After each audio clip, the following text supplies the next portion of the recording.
traffic every single day. At the time, my husband Pat worked a job that didn't have a steady, reliable schedule. Some days he was home before dinner, while other days found him working third shift. At other times, he would work out of state for months on end. This meant that if I did go back to work, the burden of working and driving two small children to and from daycare would fall squarely on my shoulders. I envisioned my frantic self rushing to get me and my two kids out the door in the morning. I could see myself fighting traffic just to get to the daycare center and then fighting it again to get to work. After a long day at the office, I would have to fight the same traffic once more just to go pick up my babies. I could even hear myself cursing at the driver who cut me off as I tried to make my way home. The chaotic pace that would only continue when I arrived home, getting kids settled, attempting to cook dinner, eating dinner, cleaning up after dinner, doing bath time, saying bedtime prayers, and then restarting the whole process again in the morning. I hated every bit of that image. I don't like chaos. I don't like to be in a rush. I like to be on time, and as all parents know, it can be a challenge to get kids in the car and out the door on time. I like peace. I don't like frantic. For me, everything about that scenario made it very clear to me that we were about to be living a life we didn't want.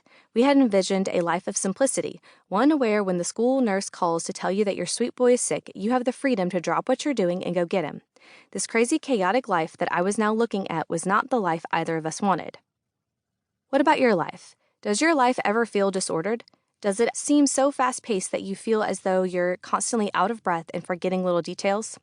Too often, we get stuck into the more is better mentality, and we think success means working 60-plus hours at a job we don't love in order to pay for all the stuff and experiences everyone else seems to enjoy. But that doesn't sound very dreamy, does it? When enough is enough.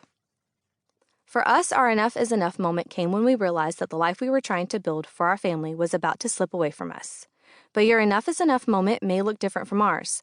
Maybe that moment came when you couldn't pay for a simple car repair, or when you unexpectedly lost your job, or when your card was declined at the grocery store. An enough is enough moment is that moment of peak frustration, peak realization, a moment when you decide that something needs to change, something needs to give, because you will no longer accept living with the reality that stares you in the face, and change is the only positive outcome. The truth behind managing your money better is that it's 20% math and 80% behavior, meaning that if you truly want to make positive changes when it comes to money, you're going to have to change the behavior that got you there in the first place. If you've been on this earth for longer than a day, you already know that changing behaviors and habits is one of the hardest things that we humans can try to do. It's hard to go against the grain. When everyone is in debt, debt seems natural and inevitable, but it doesn't have to be. This is why you need to know why you want to embark on this amazing journey to manage your money better. You need to know why getting good with money is important to you, because when your old habits and comfy behavior start creeping up on you, you can quickly remind yourself why you wanted to do this, why you wanted to change, why you wanted to live differently than your peers and relatives or from consumer culture in general. Living the dream. Ask yourself this. When it comes to the dream life I want to live, what does that entail? Some people define it strictly in material terms, in the successful careers they have, the money they make, and how much they spend and what they spend on every year. We become slaves to the consume more, and then consume even more treadmill. We go to work just to earn barely enough to pay for all that consuming. The biggest struggle is that the consuming doesn't stop there. After we've paid the minimum payments on our debts, we take on more debt so we can consume even more. We don't want to be discontent, but we fail to realize that the person making us discontented is ourselves.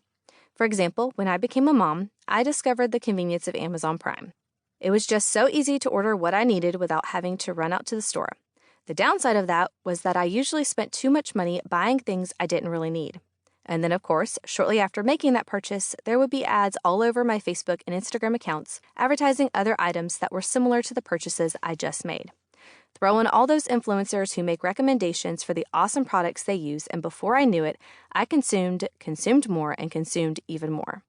I had bought into the material version of the dream life, the idea that the next thing I consumed would make me happy. We have this perception that millionaires are rich, driving around in Lamborghinis and live in homes that rival Buckingham Palace. Sure, some millionaires do fit that profile, but I discovered that most millionaires don't look anything like that. Many of them are average people, driving average cars, living in average homes, and working average jobs. These people have discovered the true dream life, the financial freedom to live their lives in a way that gives them peace of mind, contentment, enjoyment, and fulfillment.